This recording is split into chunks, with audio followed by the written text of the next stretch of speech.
距离2024年台湾地区领导人选举仅剩46天，在蓝白合正式宣告破局后，中国国民党参选人侯友宜和民众党参选人柯文哲已分别开启造势活动。27号，侯友宜与岛内工商团体展开对话，并承诺他若当选，将首先解决迫在眉睫的海峡两岸经济合作框架协议，也就是 ECFA 议题。他还承诺要客机不要战机，要商机不要危机。在台海的问题上，以及区域的经济贸易上，我们必须采取积极、快速的反应的能力。台湾地区33企业交流会理事长林柏峰在问答环节直接提问侯友宜称，两岸关系是重中之重，侯若当选将如何重启对话交流？尤其迫在眉睫的ECFA一定要先解决，两岸之间ECFA不先解决不行。重启所有的对话交流，包括事务性的交流，我都愿意马上立即实施。商务部在今年4月12号宣布，将对台湾地区长期以来禁止进口大陆的货品进行贸易壁垒调查。在追加调查项目后，原定于10月12号公布结果，但目前商务部已经宣布将延长公布时间至明年的1月12号。而大陆将如何处理调查结果，是否影响 ECFA 存续，备受台湾产业界关切。然而，民进党当局拒不承认9·2共识，两岸间的贸易协定协商无法推进，大陆游客赴台旅游困难重重，陆生赴台就学也从2016年的4万多人降至今年4月的仅3400名，两岸交流全面倒退，引发岛内民众担忧。侯友宜对台湾工商界人士承诺，当台湾地区领导人就要解决问题，两岸和平是经济发展的根本。他还指要全面开放观光客与大陆学生赴台，并直接抨击了民进党开放两岸观光画下的大饼。我不希望来的是战机，我希望来的是客机，不希望是一个危机，希望是一个商机。所以两岸第一个可以快速反应的是大陆旅游客大量开放，不要像我们只说开放2000个，退去康都不搞了。所以进攻要开放2000个，你开放1万多个还差不多了，你开放2000个，我要增加60个航站点，60个航站点，啊，来比较方便。侯友宜还介绍了在节能、环保、产业发展等各领域的愿景。他没注意到侯友宜在演讲过程中全程脱稿，还频频夹杂闽南话，打造草根形象。现场工商界人士对侯友宜的表现也赞许有加。特别声明一下，我跟他讲，完全不需要翻译。他是用心讲的。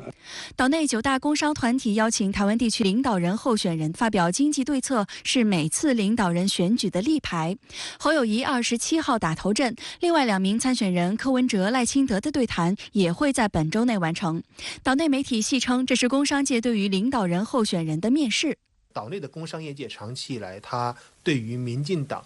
这个搞乱岛内的经济，去破坏两岸之间的经贸正常的一个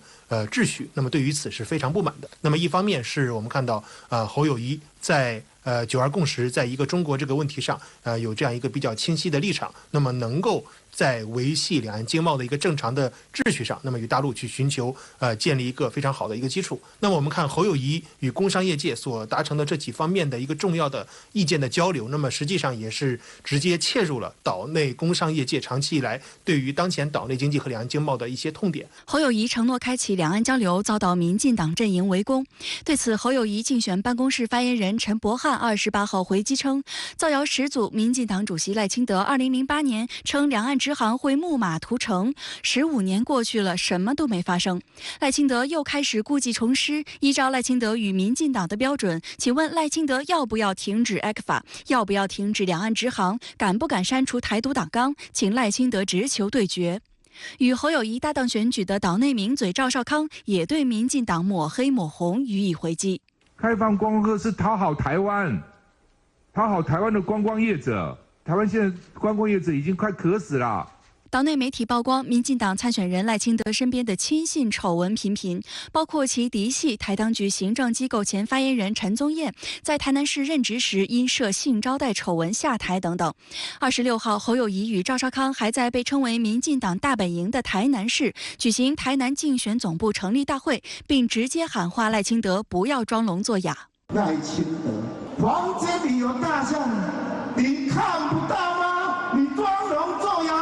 过去的几年间，我们看到岛内这些相关的一些行业，那么普遍出现了低薪和失业的情况。那么这个很大程度上又是与这样一个台湾特别是在服务贸易方面这个与大陆去进行这样一种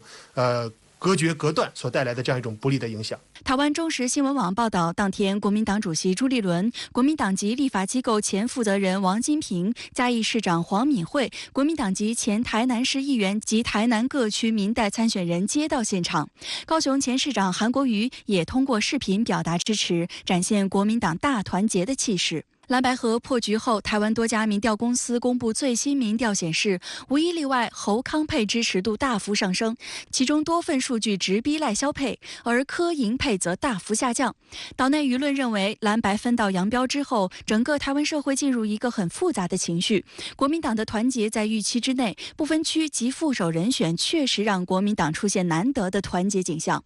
国民党籍前民意代表蔡正元认为，朱立伦找前高雄市长韩国瑜来当不分区第1名，现在又有赵少康当副手，已经形成合唱团效应。侯友宜一个人唱歌没有票房，我再加第2个这个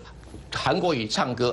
，2个人就是男生2合唱，再加上赵少康，就3重唱就出来了。所以这样一个场里面这个让这个蓝军会有很强的一种振奋力量。侯友宜叠加赵少康，那么能够最大化程度的去吸引蓝营的各个政治光谱的选民，甚至包括一部分的这样一个中间选民，那么对他们都会有比较大的一个吸引力。特别是我们看到侯友宜自身的这样一个比较稳健的一个政治的形象，与赵少康一个比较强的一个论述能力，那么两者的结合，现在来看可能会发挥一个比较好的这样一个1+1大于2的加成效应。现在这个岛内的选战格局形成了这样一个所谓的3卡都的一个格局之后呢，那么这个蓝营的选民也就势必需要更加的团结更加的这样一个在政治上有一个清晰的立场，这样才有可能去实现这样一个下架民进党的目标。